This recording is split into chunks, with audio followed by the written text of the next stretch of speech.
Намирам се на булевард Левски, спирка Дубровник. От горна страна на булеварда се намира квартал Левски.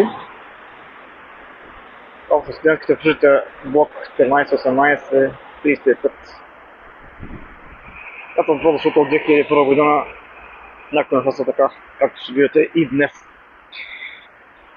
Хода за да ремонтирам, сравнително не много отдавна.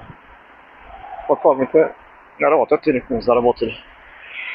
Отправим се към община Приморски и пазар Чаталджа.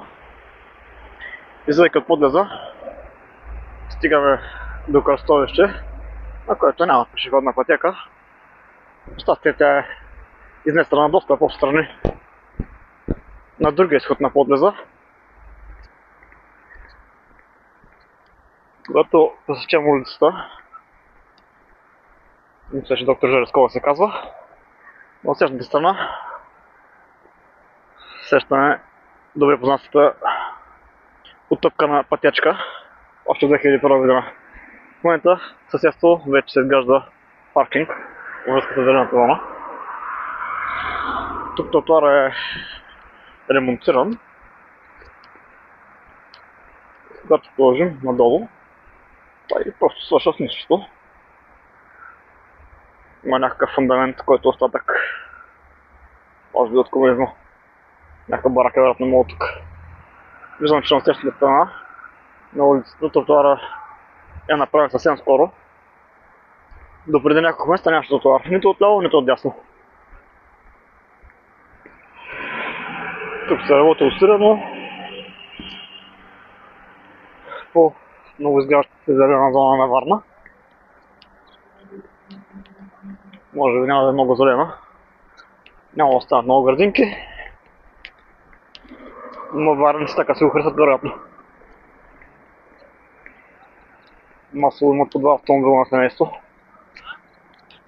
Предпочитат автомобили вместо зеленина и удобна гадка среда.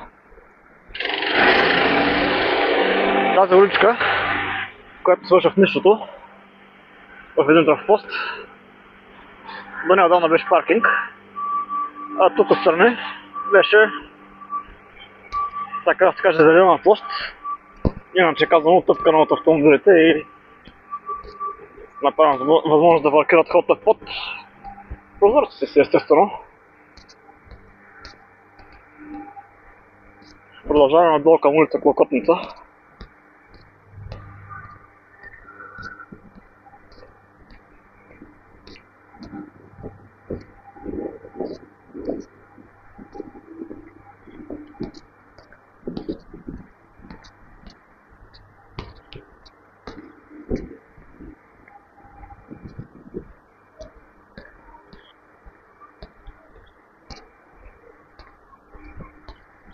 И достигаме до улица Царевец почти. Тая настилка тук е така от 2001 година поне. Не е ремонтирано. Когато влизаш, тук става голяма лъква. Продължаваме по неравната алея, която ни води към улица Царевец. Стигайки какво да видим. Естествено, следващата алеята не продължава. Няма и пешеходна пътека.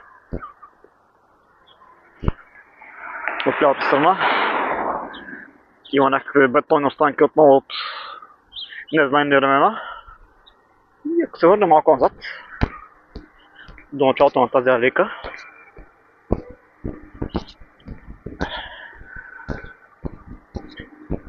ще видим малко препятствия. Добре познатата оттъпкана пътека от пръст. А пътека също е така от 2001 година. Поне, аз тогава я знам.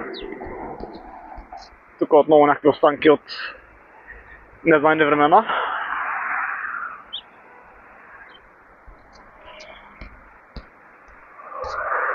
Стигайки до улица Царевец, нашата пътека от пръст свършва. Няма пешеходна пътека. Но усеща пък имаме алея, сметка на това. Добре направено. От тази страна има алея, от другата няма. От другата страна има алея, от тази няма. Смисъл за хората. Желязното мостче.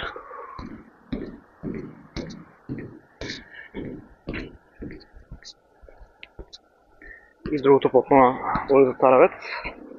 До неотдавна контейнерите бяха точно на това място и затрудняваха видимостта и на пешеходците, и на возачите на автомобили. Сега контейнерите изместени от друга страна на улицата, което е по-добрия вариант. За щастие тук някой се е сетил, че има нужда от пешеходна пътека. Все пак и хора живеят в този град, не само автомобили.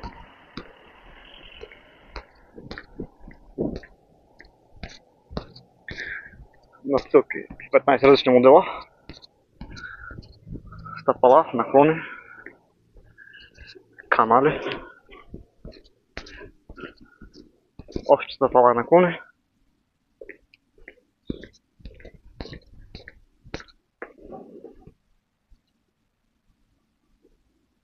Почна долната светлина, когато затворят. Направили са доста сличен тротуар, когато са строили сградата, но пък стигаме до следващото кръстовище с улица Николицел. Това е улица Генерал Тошев и улица Николицел. Широчината тук е не повече от 70 см между дървото и парапета на входа на болницата. Ако продължим напред, имаме тротуар висок около 40 см. Продължаваме надолу по нашия маршрут към булевард Пазар Читалджа. Няма тротуар, има паркинг.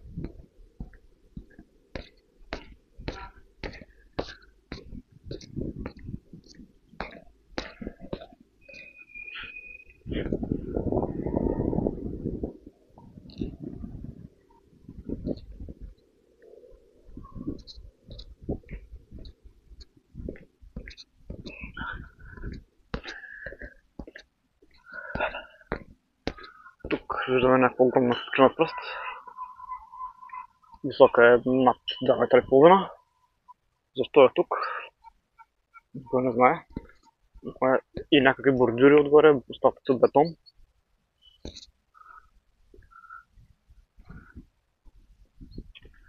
Кратката алейка, която имаше тук от асфалт, приключва в едни неравни стълби.